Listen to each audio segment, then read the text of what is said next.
kung ano kayo, attentive kayo sa simbahan, mapapansin nyo na simula nung mga 2 weeks ago ay nag-iba na yung kulay sa simbahan.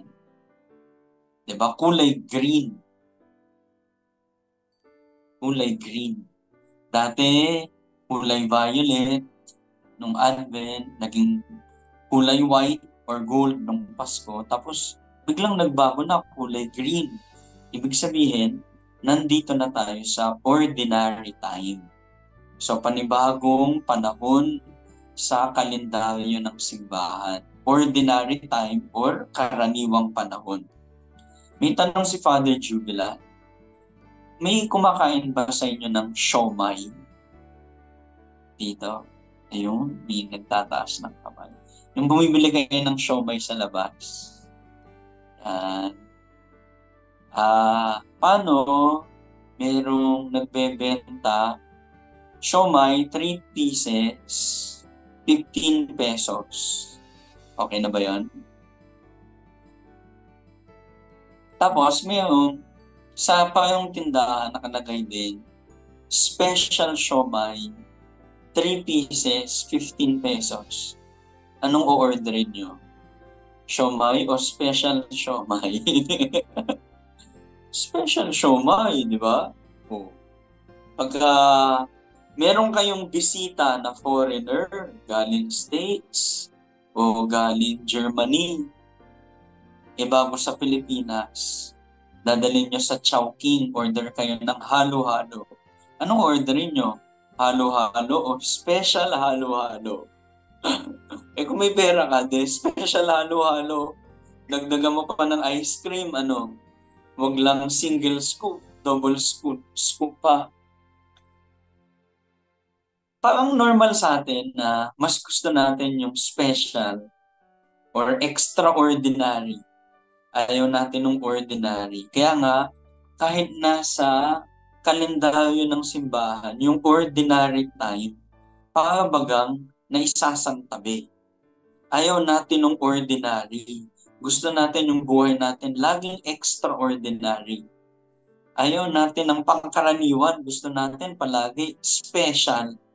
Pero sa totoo lang po, mahalaga yung karaniwang panahon.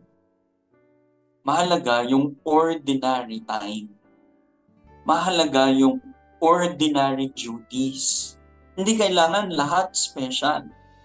Kasi yung paglago nandun sa ordinaryo. Bakit kulay green? Kasi ang kulay ng buhay na halaman, green. Pansinin nyo, di ba? Yung halaman, unti-unti yang lumalago sa katahimikan during the ordinary time. So ngayon din, sa ordinary time ng simbahan, inaanyayahan din tayo to grow silently. Yan. To grow silently. Hindi kailangan ng extra things, extraordinary things. Simple lang, pero sa ordinaryong bagay, gagalingan natin, huhusayan natin, at doon tayo lalago.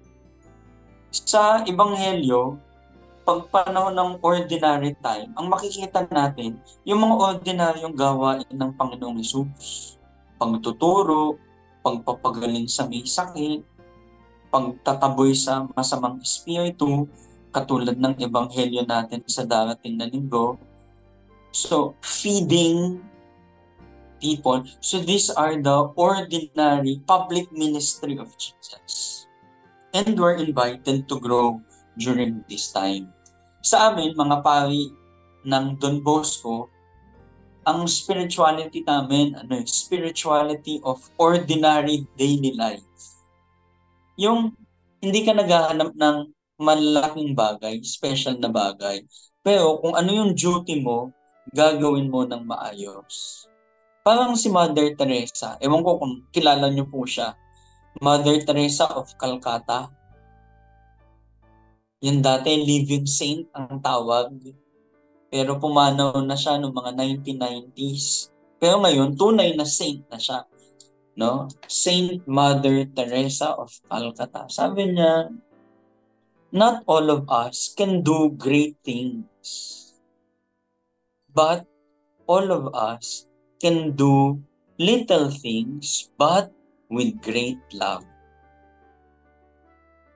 Yun po ang imbitasyon sa atin sa karaniwang panahon. Yung mga ordinaryong katungkulan natin, gawin natin ng mahusay. Kung ikaw ay asawa, dapat nagluluto ka. Magluto ka ng maayos. Minsan tinatamad di ba? Hindi. Yung daan sa kabanalan, kung ano yung tungkulin mo, gawin mo maayos. Minsan, ikaw ang nanay, maglilinis talaga ng bahay. May mga panahon masipag ka. So, ang dali maglinis. Pero ano yung daan ng kabanalan? Kahit tinatamad ka, maglilinis ka pa rin ng maayos. At yun yung sakripisyo mo. Lord, tinatamad ako ngayon. Pero gigising pa rin ako ng maaga para makapaglinis. Not all of us can do great things, but all of us can do ordinary things, but with great love. Di ba? Minsan, umiinit yung ulo mo sa mga anak mo. Pagka nasa mood ka, madaling unawain ng anak. Magpapasensya ka. Kaya mo yan. Madali lang. Pero ang hamon, wala ka sa mood.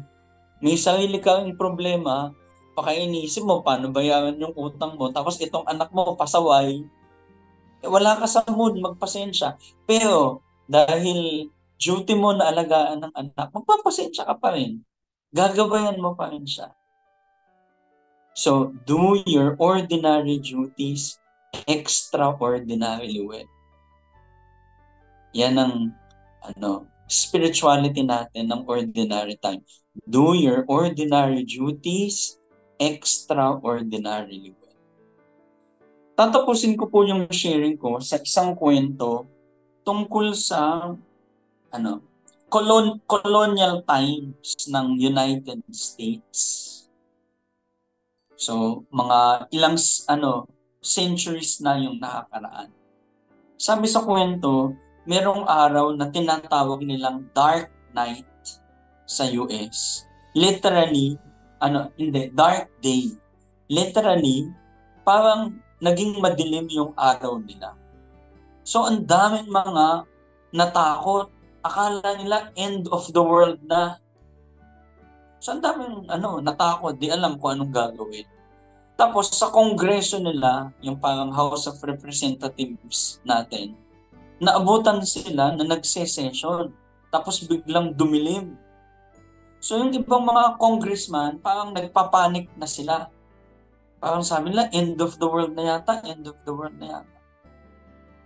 Natigil sila nung mayroong isang matandang congressman sa gitna ng kadiliman tumayo. Tapos sabi niya, Mr. Speaker, may I make a motion? I move that we buy some candles and resume our session. Because if indeed today is the end of the world, I would like to end my life performing my duties well. Galing, di ba?